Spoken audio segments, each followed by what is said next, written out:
If I were a real critic, I could say something like, man, the Seventh Seal sure hits harder after you've actually lived through a plague. But voicing that thought out loud, I think I realize why I'm not a real critic. I mean, what publication would dare print such a thing in this country of psycho pearl clutchers? Besides, I'd never even seen the damn thing all the way through until the plague came, when I suddenly found myself locked inside with oodles of time. So to keep myself from going completely insane, citation very much needed, I realize, I decided it was time to continue my education. After all, learning is a lifelong adventure you can have anywhere, at any time, even if you're stuck inside. So I pulled up the Criterion Collection list on Wikipedia and started working my way down.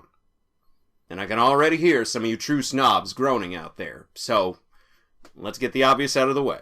Yes, I realize Criterion is nothing more than yet another private company among an endless sea of them.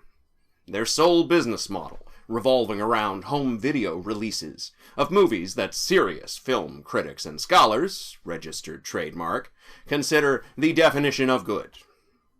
Of course, they have no more right to define what is or is not good than you or I do. The idea that one company could hold a monopoly on such a thing is, of course, more cyberpunk dystopian to me than both Blade Runner movies combined. Like on a molecular level. Like if you shoved them into a Brundlefly telepod, the thing that would walk out would still be less cyberpunk dystopian to me than the idea that there's some company somewhere that gets to decide what is or is not the film canon, whatever that means. But, on the other hand, and however, having already mastered knee-jerk snark, my birth element, avant-garde pretentiousness, and poptimist enthusiasm, all the superhero movies of the early 21st century, both corporate and indie, let me knock those two out at the same time, I figured it was time to take a crack at mastering my natural opposite element, classical snobbery. The Criterion Collection is a readily available source of widely recognized classic films. Again, registered trademark. And I've already wasted decades trying to make my own film canon. Though, admittedly, it's brought me to all of this, these unparalleled heights of success. So really, it's not like I've abandoned the project completely. But one can only stare into a mirror for so long, unless you've been cursed by Narcissus. So here we are. And here I am, watching The Seventh Seal during an actual plague. That's still ongoing, as much as we're supposed to pretend otherwise. Gosh, we can't not be driving everywhere, then oil companies will make slightly less money. Now to address those who turn their noses up at anything made before they were born. Yes, the reputation of designated classics does proceed, and far too often, overshadows them. Watching these films can feel like the intellectual and moral equivalent of doing your chores, or your taxes. As if these films emerged fully formed from their creators' heads, or thighs, or whatever, and were never, once upon a time, just another new release on the marquee with all the other ones. And they are all too often easily dismissed as the irrelevant artifacts of a bygone era, of historical interest only. Both these things can be true, but neither is true often enough to pass for a general rule. Sometimes, more often than not, it turned out, in my case, at least so far, the film bros are actually right. And the movies their forebearers designated as officially good do, in fact, still kick mucho ass to this day. That's the not-so-secret reason why the film bro is so hated. Lord knows, we hate being right all the time, too. Personally, I was surprised by the amount of films on the list I'd already seen. I mean, sure, one of them was Armageddon, but another one was RoboCop. And I take that as a sign that my cause is still a righteous one. Which is more than Seventh Seal's protagonist can say for himself. Ooh. Boom. Boom, boom, boom, boom, boom. Air horns. I'm not gonna do the air horns. The air horns suck. I hate the air horns. Why y'all gotta do the air horns? They suck. Man. For those who don't know, or who only know through osmosis, the Seventh Seal is about Antonius Block, a knight recently returned home from the Crusades, to find his home ravaged by the bubonic plague. I'd forgive you if you watched this opening scene, where Antonius and his squire, Jones, wake up on a beach and think the same thing we all thought back during the first season of Lost. Oh right, they're dead and this is purgatory, right? Even before Death himself shows up, talking with Antonius the way you talk to an old coworker you ain't seen in a while. Oh, hey, how's it going? Oh, you know, same shit, different day. Yeah, tell me about it. Hey, you play chess, right? In one of the funnier historical ironies, Antonius knows Death plays chess from paintings and folk songs, the same way we know Death plays chess from this film. Every Sims player knows all you need is a high enough logic skill, a board, and a life to wager with Grimmy, as they call him. This Death would probably love that. I'm sure it'd really get a chuckle out of him. This is the progenitor of the next 50 years of cinematic depictions of death, by the way, in case you didn't know. This film is the secret reason why a lot of those depictions treat death as a co-worker.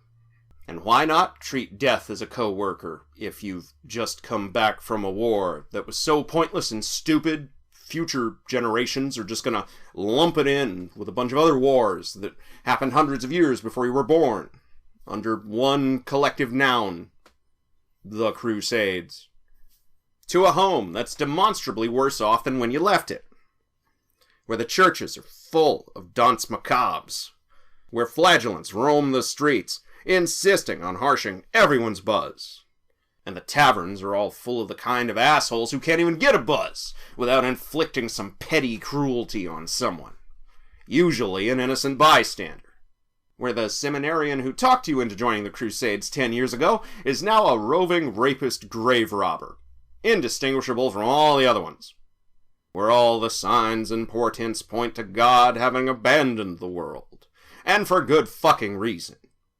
Sometimes I look at my own self-satisfied, prideful country, dotted, as it is, and to a degree always has been, with towns that are just as dead and empty as the one where Jones rescues his housekeeper, and I think very Seventh Seal thoughts.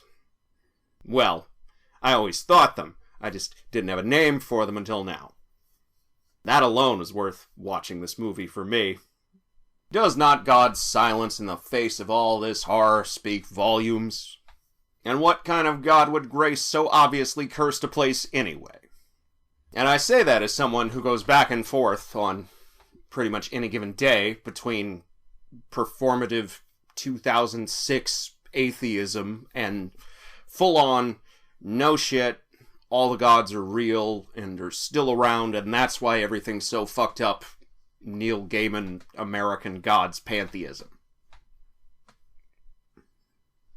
But of course I'm a critic, so I know this is far from the only 1950s film to deal with the multiple overlapping existential crises that World War II brought about. Just to pick another completely random example off the Criterion Collection's list, there's this obscure Japanese film you might have heard of. It's called Godzilla. Released just 4 years before The Seventh Seal. Ishiro Honda set his meditations in the then present, and incarnated all of these crises into a giant radioactive dinosaur. The plague, invisible as it is to the naked eye, and High Middle Ages Sweden are supposed to create some kind of cognitive dissonance between subject and viewer. And yet, there were many, many, many, many times when this film reached out through time and space and grabbed me by the short and curlies. It paints a picture of a world that could easily pass for my own with just a few alterations to clothing and modes of transportation. When those flagellants roll into town, speaking doom and gloom over the main characters trying to put on a fucking show for people. I mean, come on, it's a nice day out. And instantly win the crowd over, despite the head flagellant guy just preaching a fire and brimstone sermon that could have come out of literally any of the Baptist churches I grew up around in the 80s, I can't help but think, oh yeah, sure, a ignorant-ass bad take can travel around the world in the time it takes a thoughtful, well-considered good take to put on its pants. And this seems to have always been true throughout human history. Wow. When we critics use the cliche, a timeless film, this is what the best and most well-intentioned of us mean. This is how classics become true classics, even if they debuted to reviews that basically went, "It's pretty, but is it art?" My favorite's the one from an anarcho-syndicalist newspaper that called this a horror movie for children. Point of order, as someone raised on the horror movies of John Carpenter and my fellow David from Canada, Cronenberg, I call that a slam dunk, a ringing endorsement, a please take my money. Like, if that's how I'd been sold this film as a kid, I'd have watched it years ago and been thankful. Christ, I watched Secret of Nim till I wore the tape out. That shit's terrifying. 5-year-old me would have considered this a cakewalk by comparison. If you've heard anything else about this film, you probably know the title refers to Revelations 8:1. And when the Lamb opened the 7th seal, there was silence in heaven for the space of about half an hour. In the 1st century CE, or whenever Revelation's mushroom-addled author wrote his bad trip down, that referred to the silence of God right before the apocalypse gets to the good part. You know, the cool part, with the rains of blood and fire and, mountains being tossed into the sea and volcanoes erupting and, collateral damage, the good part. In the last half of the 20th century, the silence of God took on a broader meaning, as nearly every Western philosophical discipline, secular or ecclesiastical, struggled with the fact that all their previous centuries of work had either done nothing to stop the rise of fascism, or, much worse, had outright led to it. But, can't deal with that. That's too scary. Much better to double down, like anyone does when a prophecy fails. Or you could go completely insane. I mean, that's always an option. You could decide, oh, okay, so reactionary right-wing social Darwinism almost destroyed the world, but what if we did it again, even harder? That is, after all, what our ruling class basically decided to do. And if you want to see the results, look around you. I mean, things are just great, and everybody's having the maximum amount of fun. But for a brief time there, in the 50s and early 60s, say, the survivors of an apocalypse started looking around and wondering, wait, what the fuck? And they tried to figure out what the fuck. Some of them, like my boys, Adorno and Horkheimer, even succeeded, but, who wants to listen to them? After all, life goes on. We've got movies to watch, as embodied by the troupe of traveling actors Antonius and Jones finally meet along the road. Joff, his wife Mia, their baby Michael, and their manager Scat. 4 people just trying to get by, even with the plague on.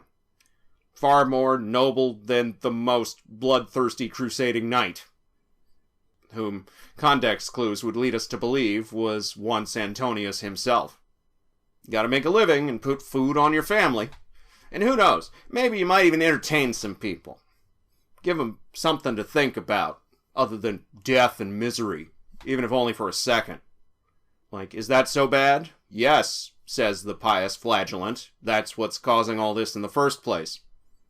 Antonius and death play their little chess game in the kind of liminal space, separate from the rest of the regular action, but not fully a part of it.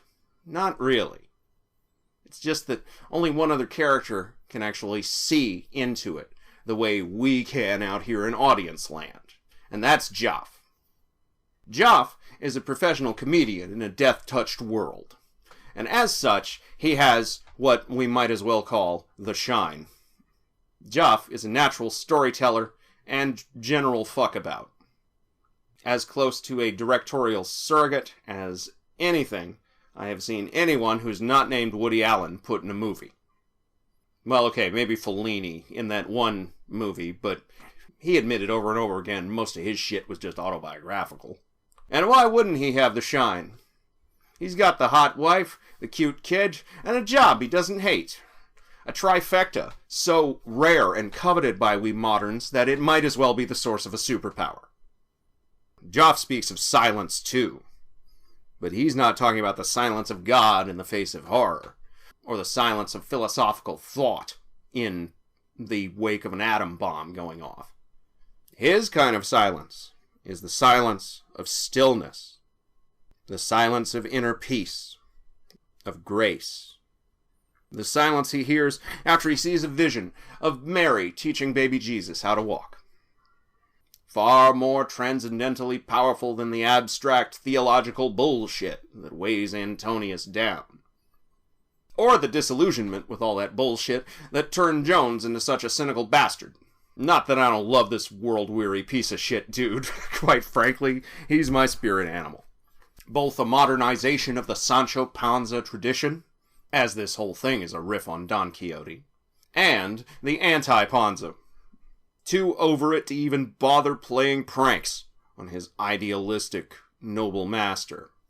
Even more so than Antonius, Jones has been ground down by the world into the kind of guy who just wants to get drunk in peace and occasionally fuck. And whom amongst us, am I right? As veterans of foreign wars who are self-medicating their undiagnosed PTSD go, he's a pretty cool cat. He's pretty chill, actually. Most of the time, unless you piss him off. But the only things that really seem to piss him off are hypocrisy and people bullying people who are smaller than them. And you know what? Me too, pal. Pull up a chair, have a brewski. He finds meaning in fending off that would-be rapist ex-seminarian, and later carving up the dude's face, because he sees it as his life coming full circle. Like the flagellants, who interrupt our actors with what is, quite frankly, a better show, Jones figures God sent he and Antonius on that crusade as punishment for a lifetime of complacent self-regard. Now, obviously, wars of choice and, sudden global pandemics are not necessarily lessons sent by your divine dad to teach you anything. As illustrated by the fact that my country has learned nothing but the wrong lessons from both of those things. Just in the course of my lifetime. Multiple times, in fact. So I can't sign on with that part of Jones's philosophy. But I do feel, my boy, sometimes some people don't appreciate my art either. And I don't want to torment anyone. But I worry indulging that thought will just turn me into a different kind of flagellant. Barging into other people's lives to completely harsh their vibe. I don't have Joff's optimism. Or his wife Mia's pragmatism. All I have is the hope for a moment like Antonius gets with him by the roadside, eating wild strawberries at dusk with new friends. A moment of peace, of serene, timeless joy. A joy as old as suffering and despair, and just as powerful. A moment where all the concerns of life are temporarily rendered insignificant. I look for signs that are greatly fulfilling too. Sometimes I even find them, though there's almost always a cost. Death almost always pops right back up, ready to pull me back into the game. And why not? I started it. By the end, having tried what little else is available to them, Antonius decides that protecting this little actor family from death is at least one good thing he can do, right now, in the present. And that if he can do that one thing, his life will not have been entirely for naught. And that, to me, was the final surprise of the Seventh Seal. In the moral arc of its protagonist, it is basically indistinguishable from a superhero movie. And why not? We live in a post-Seventh Seal world, and comic book protagonists, either in print or on film, have walked the path of Antonius Block for pretty much my entire lifetime. Often to the same conclusion. One small act of selfless sacrifice will not make up for a lifetime of selfish bullshit. But it doesn't have to, if you believe that the act is worthwhile in itself. And if you don't, then why the fuck are you doing it? Oh, to make yourself feel good? Well, guess what? That's just more selfishness. Congratulations, asshole. You've learned nothing.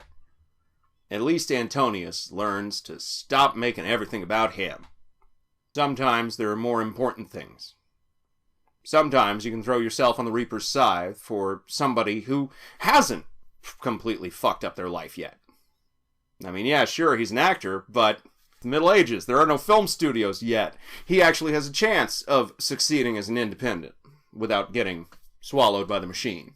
He can roam around the country instead of just moving to one or two of the two most expensive cities and then having the kind of luck where, you win the lottery after you've won 50 coin flips in a row. And 100 rounds of Mortal Kombat. In a row. Over commercial internet. Comcast internet. Wireless Comcast internet. I'm rambling. Good movies make me ramble, I'm sorry. Life is mad, and I can't just take my man's advice and just not think about it. I tried that. I go even more mad. But going forward, I will try to leaven the doomsaying with at least a little more humor and sincere appreciation of things that I actually like. And humor, not just like sneering at people I don't like, but like actual humor, like gags. There are gags in this film, Like when Death cuts down Scat's tree, like there's just this little shot where the squirrel pops up and just looks at the camera. And I'm like, yeah, Bergman, I see you, yes. Oh, because Scat just tried to squirrel his way out of death with a Reaper who, while grim, is not above a little banter session with his soon-to-be victim. This motherfucker's having a great time. Like, this has been a good day for him. All my life, I was told how bleak and morose these Bergman movies could be. Like the spirit of a Swedish winter, condensed into something shelf-stable. Only to actually watch one and find, it's funny as hell. As full of good humor and spirited life as the real Sweden undoubtedly is itself. I mean, yes, Jones's housekeeper only finally speaks when she sees that death has come for them at last. And all she says is the same thing Jesus said when he died, in the tone of somebody being like, oh, thank God, it's finally over. And yes, that can be bleak. But of course, the way I heard the story growing up, you're supposed to feel good when you get to that point. The it Jesus was talking about being finished is, the sinful fallen world that he's redeemed through his going through all that horrible bullshit. The it is the bad old world dying, so a new and better one can be born. Granted, maybe it'll just decay back down into another bad old world again, but you know what? Life can be mad. The trick is, you never know. Life may be mad, but even in its madness, it can still surprise you. And that surprise, our continued capacity for that surprise, will never not be funny. I'm going to try to remember that. And carry the lessons of this film forward. In my heart, where I can put some real protection on it. Because, goddamn, it was a good-ass movie, you guys. You should see it if you hadn't. And if it's been a while since last you saw it, you should see it again.